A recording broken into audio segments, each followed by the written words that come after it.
तो गोल बनाना एक अलग बात है और आसक्ति होना बिल्कुल अलग बात है। लक्ष्य रखना एक अलग बात है। माँ भी कई प्रकार की होती हैं। कुछ आसक्ति वाली माँ होती हैं तो अपने बच्चे को छोड़ती नहीं है। कुछ ऐसी माँ होती हैं जो खुद आके पतंजलि योगपीठ में बच्चे को छोड़ के जाती हैं कि मैं चाहती हूँ कि जो हम नहीं कर पाए हमारे बच्चे करें। कुछ माँ ऐसी होती हैं जो जैसे भर्तृहरि की माँ थी, उन्होंने खुद ही अपने उसको संन्यास दे दिया भर्तृहरि को। वो तो राजा थे, वो लेना भी नहीं चाह रहे थे। तो आसक्ति किसी भी आत्मा में हो सकती है, क्योंकि आसक्ति या अनासक्ति जो गुण है ये आत्मा का है। और जो माता पिता पुत्र पुत्री पुरुष स्त्री ये जो संज्ञाएं ये शरीरों की हैं। तो किसी भी शरीर में आसक्ति हो सकती है, किसी भी शरीर में अनासक्ति भी हो सकती है। ये भी हो सकता है माँ में आसक्ति है, बच्चे में अनासक्ति हो सकती है। तो ऐसा देखा नहीं जाता है कि माता पिता तो रोते रहते हैं और बच्चे छोड़ के आ जाते हैं घर को, जैसे कि आप सब आ गई। तो अब उस आत्मा में उतनी अनासक्ति नहीं थी, इस आत्मा में अनासक्ति का भाव है। आसक्ति से युक्त होकर के तो सारी दुनिया कर ही रही है, वो सामान्य नियम है।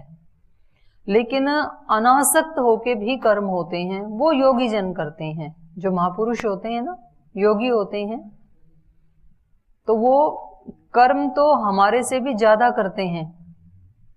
हमारे क्या कर्म है? अपने शरीर के लिए थोड़ा खा लेते हैं, सो लेते हैं, पहन लेते हैं, नहा लेते हैं। हमारे क्या कर्म है? अच्छी कर्म तो बड़े तो उन महान आत्माओं के ही हैं जो इतने विराट विराट कर्म करते हैं, लेकिन उनमें आसक्ति नहीं होती है। जैसे स्वामी जी को लोग बोलते हैं, जब आपको एक पैसा भी नहीं चाहिए, नाम कोई जमीन नहीं है, कोई 1 रुपया बैंक का अकाउंट ही नहीं खोला, तो 1 पैसा भी नहीं है, 1 इंच भी जमीन नाम नहीं है, फिर अपने शरीर के ऊपर भी कोई ऐसे शान शौकत की वस्तुएं प्रयोग नहीं करते हैं, तो जब आपको ऐसे ही रहना है तो फिर इतना पुरुषार्थ क्यों करते हो? जब आपकी कोई आसक्ति ही नहीं है।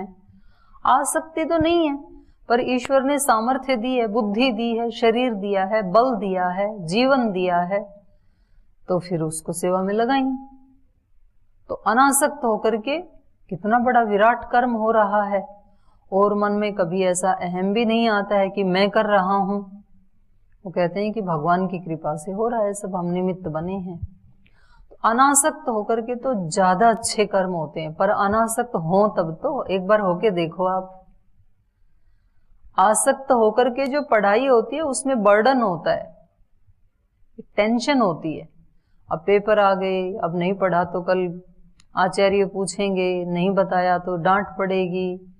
तो आसक्ति में तो एक टेंशन रहती है, एक बर्डन रहता है दिमाग के ऊपर।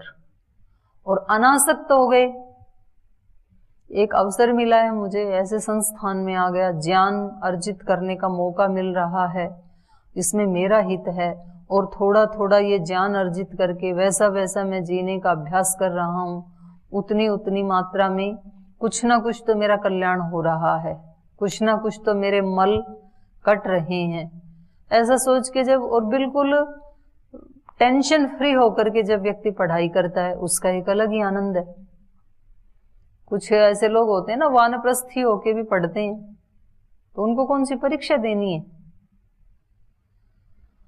और वैसे देखें तो परीक्षा सबको देनी पड़ती है। यहाँ पे कोई भी व्यक्ति बिना परीक्षा के यहाँ रह नहीं सकता है।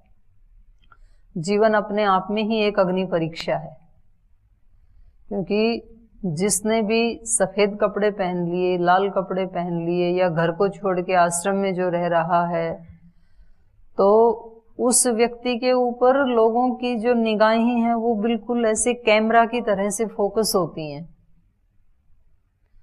और उस व्यक्ति को ज्ञान तो है, लेकिन यदि वो वैसा जीता नहीं है तो उसकी प्रतिष्ठा फिर सामान्य व्यक्ति से भी नीचे गिर जाती है। तो उसको परीक्षा तो देनी पड़ती है जीवन में, हर व्यक्ति को परीक्षा देनी पड़ती है। बिना परीक्षा दिए कोई आगे नहीं बढ़ सकता है। तो ये जो परीक्षा आपकी है तो बहुत छोटी परीक्षाएं हैं।